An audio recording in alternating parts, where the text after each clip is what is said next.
الله الذي خلق السماوات والأرض وما بينهما في 6 أيام ثم استوى على العرش ما يكون من دونه من ولي ولا شفيع۔ السلام علیکم ورحمۃ اللہ وبرکاتہ۔ امید ہے کہ آپ سب لوگ خیریت سے ہوں گے۔ اللہ تعالیٰ ہم سب کو اپنے حفظ و امان میں خیر و عافیت کے ساتھ رکھیں۔ ہم پڑھ رہے ہیں سورہ البقرہ اور ہم آیت نمبر 16 تک پڑھ چکے ہیں۔ آج ہم آگے پڑھتے ہیں، شروع کرتے ہیں اللہ کا نام لے کر۔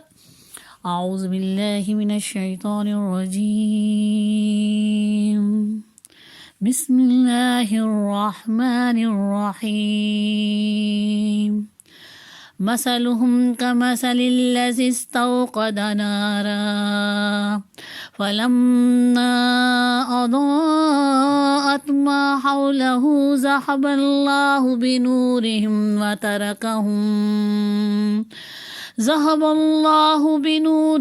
وتركهم في ظلمات لا يبصرون صم بكم عمي فهم لا يرجعون أو كصيب من السماء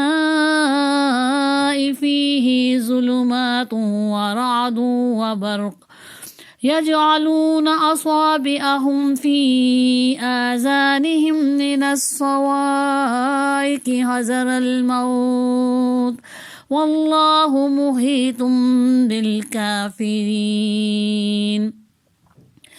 یکاد البرق یخطف ابصارهم كلما اضاء لهم مشوا فيه واذا اظلم عليهم قاموا ولو شاء الله لذهب بسمعهم وأبصارهم إن الله على كل شيء قدير۔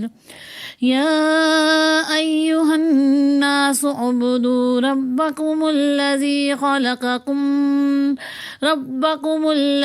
خلقكم والذين من قبلكم لعلكم تتقون۔ الذي جعل لكم الأرض فراشا والسماء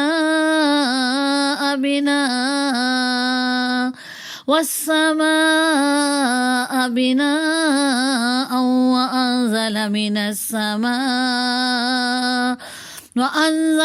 السماء ماء فأخرج به من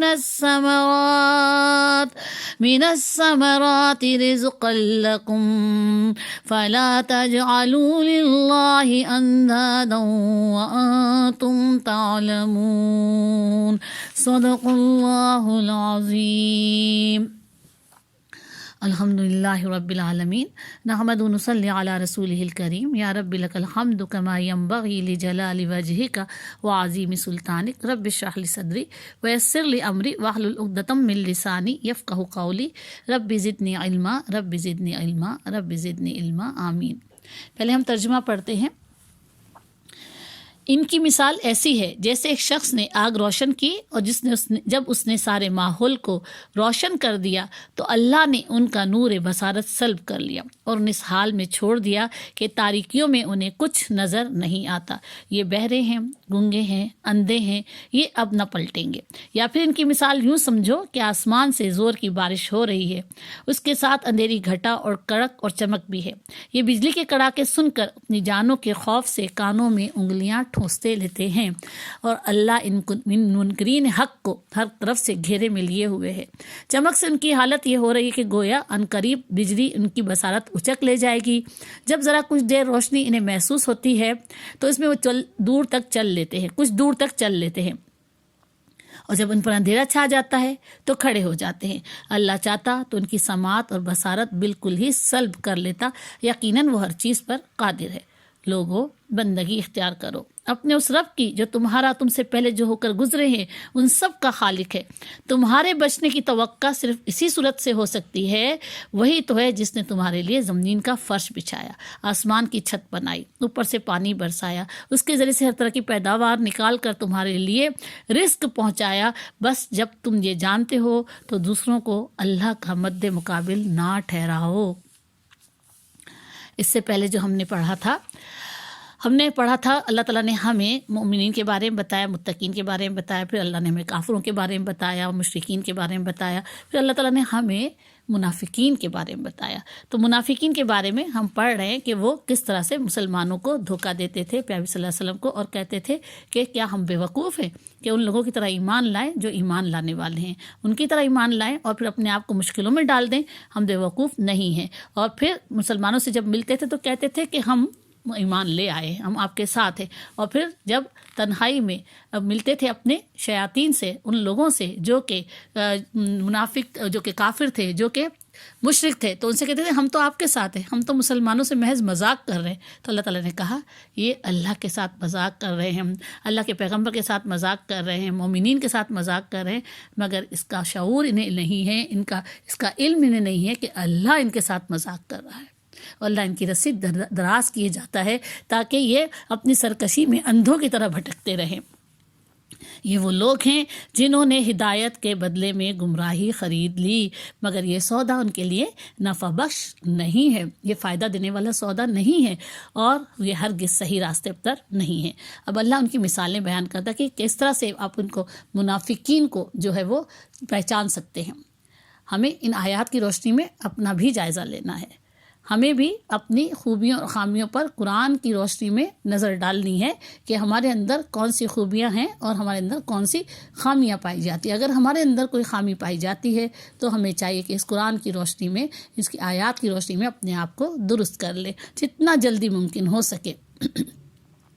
اللہ نے ان کی مثال بیان کی، جیسے ایک شخص، اس نے آگ روشن کی، اور جب اس نے سارے ماحول کو روشن کر دیا تو اللہ نے ان کا نور بصارت سلب کر لیا۔ اللہ تعالیٰ کہتے ہیں کہ اور انہیں اس حال میں چھوڑ دیا کہ تاریکیوں میں انہیں کچھ نظر نہیں آتا۔ اللہ تعالیٰ نے جب اس دین کو، اسلام کو زمین پر نازل کیا، یعنی پیغمبر صلی اللہ علیہ وسلم پر اس قرآن کے ذریعے اسلام کو بھیجا، اس سے پہلے بھی اللہ تعالیٰ اپنی کتابیں بھیج چکے ہیں، اپنے پیغمبروں کو، اپنے رسولوں کو بھیج چکے ہیں، اپنے انبیاء کو مبعوث کر چکے ہیں۔ پیغمبر صلی اللہ علیہ وسلم آخری نبی ہیں اور ان کے بعد کوئی نبی نہیں آنے والا ہے، اور یہ قرآن جو ہے ہمارے لیے راہ ہدایت ہے، جس سے ہم ہدایت حاصل کر کے اپنی دنیا اور آخرت دونوں سنوار سکتے ہیں۔ تو اللہ تعالیٰ بتا رہے کہ جیسے اللہ نے اس قرآن کو نازل کیا، اس کی روشنی نازل ہوئی، اور اس روشنی نے سارے ماحول کو جو ہے روشن کر دیا، یعنی جہالت کی جو رسم و رواج تھے، جہالت کی جو تاریکی تھی، اس میں یہ روشنی جو تھی اس نے سارے ماحول کو روشن کیا، بتا دیا کیا صحیح ہے اور کیا غلط ہے۔ جیسے اندھیرے میں ہمیں کچھ نظر نہیں آتا، ہمیں راستہ سجھائی نہیں دیتا کہ ہم کہاں جائیں، ہم کیا کریں، کس سمت میں جائیں، بالکل گھپ اندھیرا ہے، کچھ دکھائی نہیں دے رہا ہے کہ کیا سمجھ میں نہیں آتا کہ کس راستے پر قدم رکھیں جس پر چلتے ہوئے ہم اپنی منزل مقصود پر پہنچ سکیں۔ تو جب اللہ تعالیٰ نے اس قرآن کو نازل کیا تو اس نے تمام ماحول کو روشن کر دیا۔ اس کی روشنی میں انسان کو اللہ تعالیٰ نے یہ سکھایا کہ جو کچھ تم کر رہے ہو وہ غلط ہے۔ اللہ تعالیٰ تمہیں کیا احکامات دیتا ہے، جو جہالت کی رسم و رواج تم کر رہے ہو، جو تم نے عقیدے اپنا رکھے ہیں، جو تمہارے اعمال ہیں وہ سارے جاہلانہ اعمال ہیں، ان تمام اعمالوں کو چھوڑ دو۔ سب سے پہلے تو کفر چھوڑ دو اور شرک چھوڑ دو۔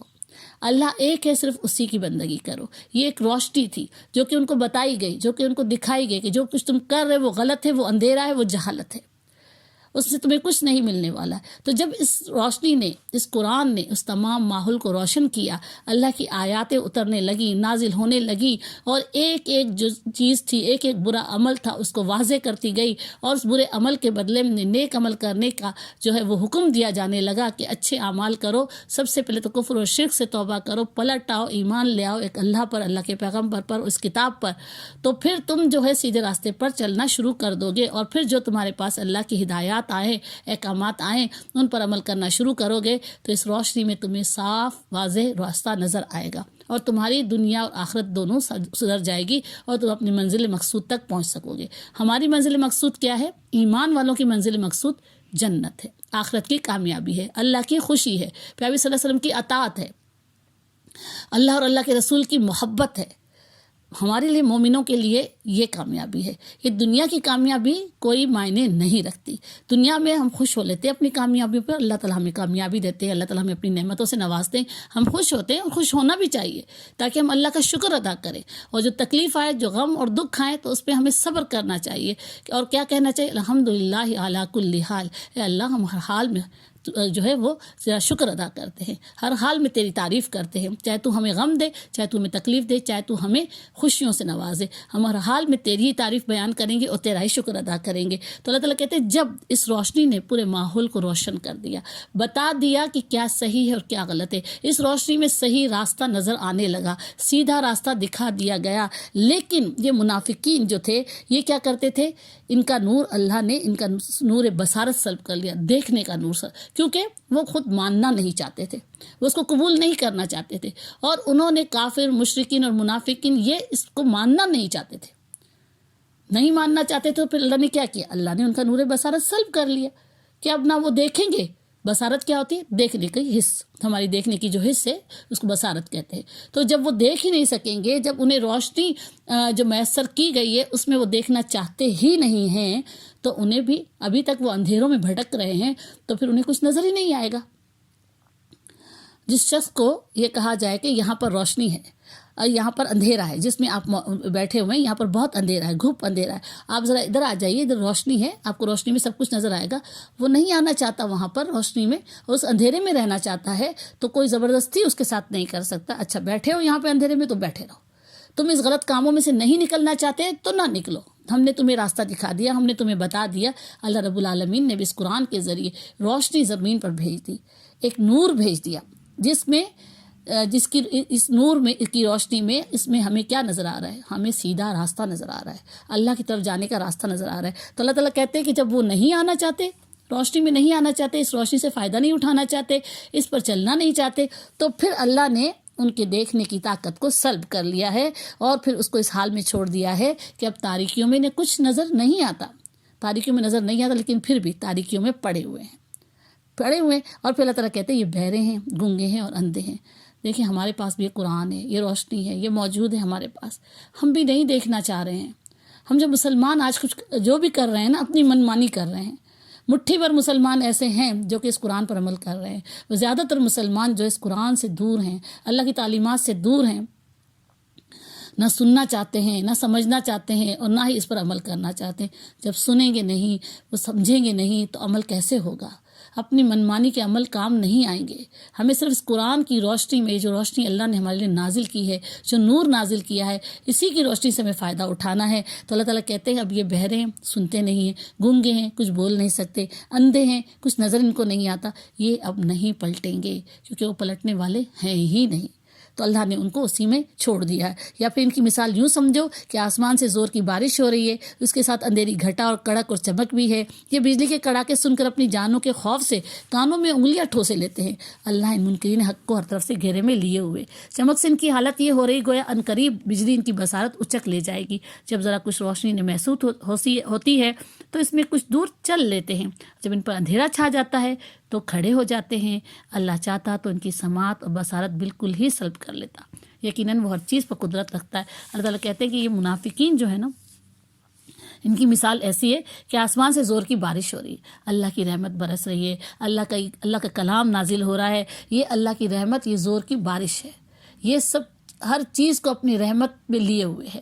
تو اللہ تعالیٰ کہتے ہیں کہ لیکن اس کے ساتھ کیا ہے؟ اس کے ساتھ اندھیری گھٹا، کڑک اور چمک بھی ہے۔ اندھیری گھٹا، کڑک اور چمک کیا ہے؟ جو انسان جو اس وقت مسلمان ہوتے تھے، ایمان لے آتے تھے، ابھی بھی دنیا میں ایسا ہے لیکن اس وقت بہت تھوڑا کم ہے، مسلمانوں پر ابھی بھی ظلم ہو رہا ہے، بہت سارے ملکوں میں مسلمانوں پر ظلم ہو رہا ہے، لیکن اس زمانے میں تو یہ تھا کہ جو بھی ایمان لاتا تھا اس کو بہت زیادہ سختیوں سے، اذیتوں سے دوچار کیا جاتا تھا، ان کو اذیتیں دی جاتی تھیں، ان کو شہید کر دیا جاتا تھا، ان کے جسم کے ایک ایک عضو کو کاٹ دیا جاتا تھا، اور اس طرح سے وہ شہید ہو جاتے تھے۔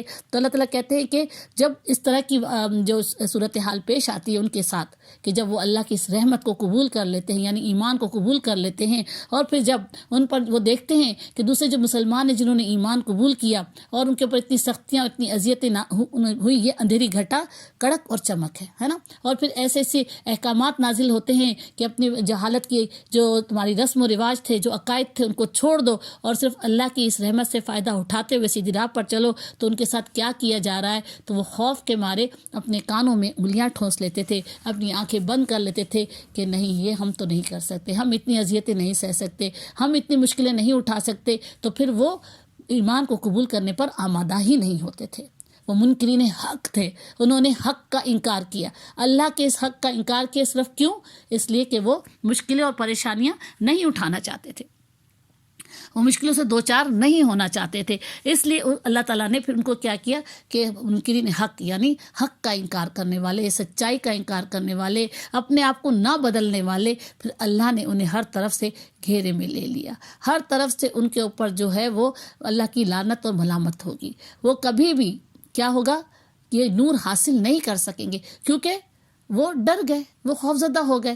انہیں آخرت کا ڈر نہیں تھا، اللہ کے سامنے پیش ہونے کا ڈر نہیں تھا، بلکہ انہیں صرف دنیا کی سزا، دنیا کی اذیت، دنیا کی مشکلوں کا ڈر تھا. تو اللہ تعالیٰ کہتے ہیں کہ پھر وہ اللہ نے ان کو چاروں طرف سے گھیرے میں لے لیا ہے، اور ان کی حالت یہ ہو رہی ہے کہ گویا عنقریب بجلی ان کی بصارت اچک لے جائے گی. اور انہیں ایسا محسوس ہوتا ہے کہ عنقریب ان کی جو بصارت ہے، جو دیکھنے کی صلاحیت ہے، وہ بجلی اچک کر لے جائے گی. یعنی وہ مشکلوں میں پڑ جائیں گے، وہ پریشانیوں میں پڑ جائیں گے، اور پھر وہ اس میں جو پڑھیں گے تو پھر اس میں سے ان کو کون نکالے گا؟ وہ مشکلیں، پریشانیاں، دکھ اور اذیتیں نہیں برداشت کرنا چاہتے تھے، جبکہ اللہ کے راستے میں، اللہ کی راہ میں یہ سب چیزیں ہوں گی. پریشانیاں بھی آئیں گی، لوگوں کی باتیں بھی سننی پڑیں گی، طنز اور تیر کی جو ہمارے اوپر لوگوں کے جو ہے بارش ہوگی، پتھر برسیں گے، ان کو بھی برداشت کرنا ہوگا. پیغمبر صلی اللہ علیہ وسلم نے کیا کچھ برداشت نہیں کیا، صحابہ کرام نے کیا کچھ برداشت نہیں کیا، اس سے پہلے آنے والے پیغمبروں نے، ان کے صحابہ کرام نے کیا کچھ برداشت نہیں کیا. کئی پیغمبروں کو تو قتل بھی کر دیا گیا، شہید بھی کر دیا گیا. اور پھر ہم نے پیغمبر صلی اللہ علیہ وسلم کی زندگی میں بھی دیکھا تھا کہ پیغمبر صلی اللہ علیہ وسلم کہاں کہاں جاتے تھے، سفر کرتے تھے، لوگوں پر پتھر برساتے تھے، برا بھلا کہتے تھے، آوازیں کستے تھے، بہت کچھ کرتے تھے. مکہ کے لوگ خود کرتے تھے، جو پیغمبر صلی اللہ علیہ وسلم کے اپنے قریبی رشتہ دار تھے، وہ خود پیغمبر صلی اللہ علیہ وسلم کے ساتھ زیادتیاں کرتے تھے، صحابہ کرام کے ساتھ زیادتیاں کرتے تھے. تو اللہ تعالیٰ کہتے ہیں کہ جب انہیں کوئی ذرا روشنی محسوس ہوتی ہے، وہ منافق لوگ، جب انہیں لگتا ہے کہ ہاں یہ حکم تو بڑا آسان سا ہے، ہم کر سکتے ہیں، تو پھر وہ تھوڑا سا دور تک چل لیتے ہیں. وہ جو جنہوں نے دل سے اسلام قبول نہیں کیا تھا، لیکن صرف مسلمانوں کو دکھانے کے لیے کہ ہم مسلمان ہیں، ہم ایمان لا چکے ہیں، ان کی مجلسوں میں بیٹھتے تھے، پیغمبر صلی اللہ علیہ وسلم کی مجلسوں میں جاتے تھے، نماز پڑھنے بھی جاتے تھے. لیکن ان کی کیا حالت ہوتی تھی؟ نماز کے لیے جاتے ہوئے بڑی سستی اور کاہلی دکھاتے تھے، کس مساتے ہوئے جاتے تھے. قرآن میں اللہ نے بیان کیا ہے، ہم آگے آگے پڑھیں گے تو ان کی اور جو ہے اللہ تعالیٰ نشانی ہمیں بتاتے جائیں گے. پھر جہاد کے لیے بلایا جاتا تھا تو اپنی جانوں کے ڈر کے، اپنی جو ہے موت کے خوف سے جو اپنے گھروں میں چھپ کر بیٹھ جاتے تھے، جہاد پہ جانا پسند نہیں کرتے تھے. جب اللہ کی راہ میں مال خرچ کرنے کو کہا جاتا تھا تو بخل دکھاتے تھے، بخیل بن جاتے تھے، بخل سے کام لیتے تھے. تو اللہ تعالیٰ کہتے ہیں کہ ہاں جب انہیں تھوڑی سی روشنی محسوس ہوتی ہے، کچھ ایسے احکامات نازل ہوتے ہیں جو بہت ہلکے پھلکے ہوتے ہیں، زیادہ سخت نہیں ہوتے ہیں، تو وہ اس پر عمل کر بھی لیتے ہیں اور اس میں کچھ دور چل لیتے ہیں، یعنی کچھ عمل بھی کر لیتے ہیں. اور جب ان پر اندھیرا چھا جاتا ہے تو کھڑے ہو جاتے ہیں، کوئی سخت حکم آ جاتا ہے، اللہ کی راہ میں اپنے جان اور مال سے جہاد کرنے کا حکم آ جاتا ہے، تو خوف کے مارے وہ ان پر جیسے اندھیرا چھا جاتا ہے اور وہ چھپتے پھرتے ہیں کہ کہاں ہم چھپ کر بیٹھ جائیں کہ ہمیں یہ حکم نہ دیا جائے کہ اللہ کی راہ میں نکلو، اللہ کی راہ میں نکلو، خواہ بوجھل ہو یا ہلکے، جان اور مال سے اللہ کی راہ میں جہاد کرو، ہمیں یہ حکم نہ سننا پڑے. اللہ چاہتا تو ان کی سماعت اور بصارت بالکل ہی سلب کر لیتا، یقیناً وہ ہر چیز پر قادر ہے. اللہ سبحانہ وتعالیٰ کہہ رہے ہیں کہ میں چاہتا تو میں ان کی سماعت اور بصارت، سننے کی حس اور دیکھنے کی حس بالکل ہی سلب کر لیتا. نہ یہ کچھ سنتے نہ کچھ دیکھتے، لیکن اللہ نے بالکل سلب کیوں نہیں کی ان کی؟ کہ شاید ان میں سے ابھی بھی کوئی راہ راست پر آ جائے، شاید ان میں سے ابھی بھی کوئی سیدھا راستہ پا لے. اور اس وقت ایسا ہوا تھا، وہ منکر اور مشرک جو کہ جنگ بدر میں مسلمانوں کے خلاف صف آرا تھے، بعد میں ان میں سے بہت سے لوگ جو تھے مشرف باسلام بھی ہوئے، اسلام بھی قبول کر لیا، وہ ایمان بھی لے آئے اور بہت اچھے مسلمان بھی بنے اور ساری زندگی اسلام کی خدمت کرتے ہوئے بھی گزار دی. تو اللہ نے ڈھیل دی، اللہ نے انہیں چھوڑا، اللہ نے ان منافقین کو بھی چھوڑا. ان منافقین میں سے بھی بعض ایسے تھے کہ باپ منافق ہے تو بیٹا اسلام قبول کر رہا ہے، باپ نے اسلام قبول کر لیا تو بیٹا منافقین میں شامل ہے اور رشتہ دار منافقین میں شامل ہیں. تو اس طرح سے بعد میں کچھ اور لوگ بھی جو منافق تھے وہ مسلمان بھی ہو گئے تھے، دل سے ایمان بھی لے آئے تھے. اس لیے اللہ نے ان کو تھوڑی سی چھوٹ دے دی، ان کو ڈھیل دے دی، ان کو تھوڑی مہلت دے دی کہ شاید ان میں سے کوئی ایمان لے آئے، شاید یہ پلٹ جائے، شاید ان کو اپنی غلطی کا احساس ہو جائے. اسی طرح اللہ تعالیٰ نے ہمیں بھی ایک مدت دی ہے. ہماری مہلت کی مدت کیا ہے؟ ہماری موت تک. ہم مسلمانوں کی مہلت جو ہے وہ کتنی ہے؟ ہماری موت تک. موت آنے سے پہلے اگر ہم نے اپنے رب کے حضور توبہ کر لی، اپنے اعمال کی معافی مانگ لی، جو ہم سے گناہ ہوئے، جو ہم سے غلطیاں ہوئیں، جو اللہ کے حکم کے خلاف ورزیاں ہم نے کی، جو پیغمبر صلی اللہ علیہ وسلم کی نافرمانی والے کام کیے اور ہم نے اللہ کے رسول کی اطاعت نہیں کی، ہمارے پاس ابھی بھی وقت ہے کہ ہم موت آنے سے پہلے، اس سے پہلے کہ اللہ ہمارے دلوں پر بھی مہر نہ لگا دے، ہمارے کانوں پر بھی مہر نہ لگا دے، ہمارے سننے اور سمجھنے کی صلاحیت کو سلب نہ کر لے، ہمیں اپنی زندگی میں توبہ کر لینی چاہیے، اللہ کی طرف پلٹ آنا چاہیے. اللہ تعالیٰ نے ہمیں مہلت دی ہوئی ہے. ایسا نہ ہو کہ ہم زندگی میں عمر کے اس حصے میں پہنچ جائیں، اسے بڑھاپے میں پہنچ جائیں جہاں ہم نہ کوئی عبادت کرنے کے قابل ہوں، نہ ہی ہم اللہ سے معافی تلافی کرنے کے قابل ہوں. کہیں ایسا نہ ہو کہ ہم کسی ایسی حالت میں مبتلا ہو جائیں کہ ہماری زبان سے الفاظ ہی ادا نہ ہوں کہ ہم اپنے رب سے توبہ کریں، معافی مانگیں اور پھر پلٹ کر اچھے نیک عمل کر سکیں. ابھی بھی ہمارے پاس وقت ہے. اللہ نے ہمیں بھی چھوٹ دی ہے، مہلت دی ہے. اللہ نے بالکل ہی ہماری بصارت و سماعت سلب نہیں کر لی ہے. اللہ چاہے تو سلب کر سکتا ہے، اللہ چاہے تو سب کچھ کر سکتا ہے، کیونکہ ان اللہ علی کل شیء قدیر، یقیناً وہ ہر چیز پر قدرت رکھتا ہے. اللہ تعالیٰ نے ہمیں یہ سب کچھ بتانے کے بعد اب کیا کہا؟ اب اللہ تعالیٰ ہم سب سے مخاطب ہے. اللہ تعالیٰ یہاں پہ کسی مومن، منافق، کافر، مشرک سے صرف مخاطب نہیں ہے، اللہ تعالیٰ لوگوں سے مخاطب ہے. اور لوگ کون ہیں؟ پوری دنیا کے لوگ، اللہ کے تمام بندے. لوگو یا ایھا الناس، لوگو بندگی اختیار کرو اپنے اس رب کی جو تمہارا اور تم سے پہلے گزرے ہوئے لوگوں کا سب کا خالق ہے. تم سے پہلے جو لوگ گزر چکے ہیں ان کا بھی وہی خالق تھا، تم جو ہو تمہارا بھی یہی خالق ہے، تمہارے بعد جو آئیں گے ان کا بھی وہی خالق ہے. کوئی اور رب نہیں ہے، کوئی اور خالق نہیں ہے، کوئی اور تخلیق کرنے والا نہیں ہے. تمہارے بچنے کی توقع صرف اسی صورت میں ہو سکتی ہے. تم صرف کس صورت میں بچ سکتے ہو؟ جب تم اپنے رب کو جان لو گے، مان لو گے، اس پر ایمان لے آؤ گے، تب ہی تمہارے بچنے کی توقع ہو سکتی ہے. اگر تم منکر ہو، اگر تم کافر ہو، منکر مطلب کافر، اگر تم کافر ہو، اگر تم مشرک ہو، اگر تم منافق ہو تو تمہارے بچنے کی کوئی صورت نہیں. اگر تم نے اسی حالت میں جان دے دی کہ تم نے کفر پہ جان دی، تم نے شرک پہ جان دی، تم نے منافقت پہ جان دی، تمہارے بچنے کی کوئی صورت نہیں ہے. بچنے کی صورت ہے، سب سے پہلی بات جو سب سے پہلی شرط ہے وہ ہے ایمان. وہ ہے ایمان. فرض کرے کسی شخص نے ابھی ایمان قبول کیا، ابھی اس نے کوئی عمل کیا ہی نہیں اور چند گھنٹے بعد اس کی موت واقع ہو گئی، تو اللہ نے جب وہ ایمان لے آیا تھا نا، اللہ نے اس کے تمام پچھلے گناہوں کو معاف کر دیا تھا جو اس نے کفر کی حالت میں کیے تھے یا شرک کی حالت میں کیے تھے یا منافقت کی حالت میں کیے تھے. اللہ ایمان لاتے ہی، جو بندہ بھی اللہ پر ایمان لاتا ہے، جو کہتا ہے اشہد اللہ الہ الا اللہ وحدہ لا شریک لہ اشہد ان محمدًا عبدہ ورسولہ، خلوص دل کے ساتھ، پورے اطمینان اور ثبات کے ساتھ یہ کلمات کہتے ہوئے دین میں داخل ہو جاتا ہے، چند گھنٹے بعد اس کی موت واقع ہو جاتی ہے، تو اس کے اللہ پورے پچھلے تمام گناہ تھے وہ معاف کر دیتا ہے. اسی طرح ہمارے ساتھ مسلمانوں کے ساتھ تو اللہ کا معاملہ اس سے بھی بڑھ کر ہے، اس سے کیونکہ ہم ایمان والے ہیں، لیکن ہم بھٹک جاتے ہیں، ہم بہک جاتے ہیں، ہم اپنے راستے سے ہٹ جاتے ہیں، اللہ کی راہ سے ہٹ جاتے ہیں. لیکن ہمیں فوراً جب بھی اپنی غلطی کا احساس ہو، گناہ کا احساس ہو، اللہ کی نافرمانی کا احساس ہو، ہمیں اپنے رب کی طرف پلٹ جانا ہے، ہمیں اپنے رب سے معافی مانگنی ہے، اور رو کر گڑ گڑا کر توبہ کرنی ہے اللہ کے حضور. اللہ رب العالمین، میں کوشش کروں گی کہ دوبارہ میں یہ کام نہیں کروں جو آپ کی نافرمانی کا ہے، جو آپ کا حکم ہے بس اسی کو ماننا ہے مجھے. یقیناً اللہ کو ہم غفور الرحیم پائیں گے. اللہ تعالیٰ کہتے ہیں بس بچنے کی صورت تو اسی ہی میں ہے کہ تم ایمان والے ہو، وہی تو جس نے تمہارے لیے زمین کا فرش بنائے. اب اللہ تعالیٰ کہتے ہیں کہ مجھے پہچانو. کس طرح پہچانو؟ میری نشانیوں سے مجھے پہچانو.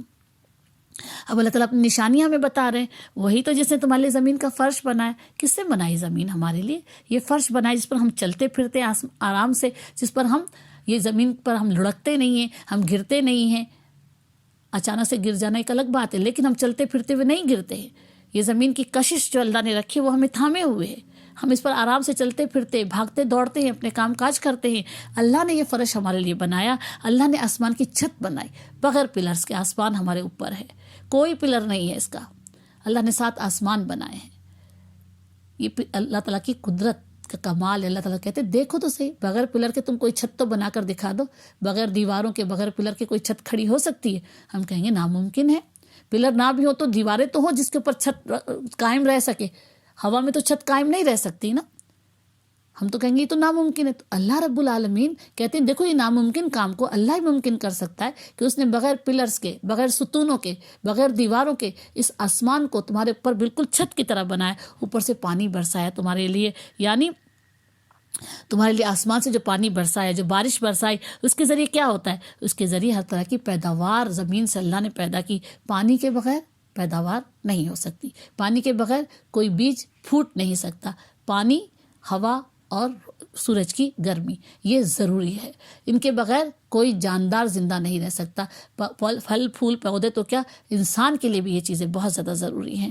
اللہ تعالیٰ نے ہم ہر ان جاندار کے لیے جو بھی سانس لینے والی چیز ہے ان کے لیے تمام چیزیں بنائیں. ان کو ہمارے لیے ایک نعمت بنایا، ان کو ہمارے کام میں لگا دیا. ہوا سے ہم آکسیجن حاصل کرتے ہیں، سانس لینے میں مدد ملتی ہے. اللہ تعالیٰ آسمان سے پانی برساتے ہیں، اس کے ذریعے زمین سے قسم قسم کے غلے اور نباتات اگتی ہے جو ہمارے کام آتی ہے، جو ہماری غذا کے کام آتی ہے. قسم قسم کے فروٹ، پھل، پھول، پودے، سبزیاں، نہ جانے کیا کچھ. جیسے سے ہم پڑھتے جائیں گے اللہ اپنی نعمتیں ہمیں گنواتے جائیں گے. اللہ تعالیٰ کہتے ہیں اور پھر یہ سورج جو تمہیں روشنی بھی دیتا ہے، تمہیں حرارت بھی دیتا ہے، تمہارے لیے وقت کا تعین بھی کرتا ہے. تو اللہ تعالیٰ نے یہ سب چیزیں کہتے ہیں اللہ تعالیٰ کہ دیکھو، اسی سے تم اپنے رب کو پہچانو کہ تمہارے رب نے تمہارے لیے کیا رزق تمہیں بہم پہنچایا ہے. بس جب تم یہ جانتے ہو تو دوسروں کو اللہ کا مد مقابل نہ ٹھہراؤ.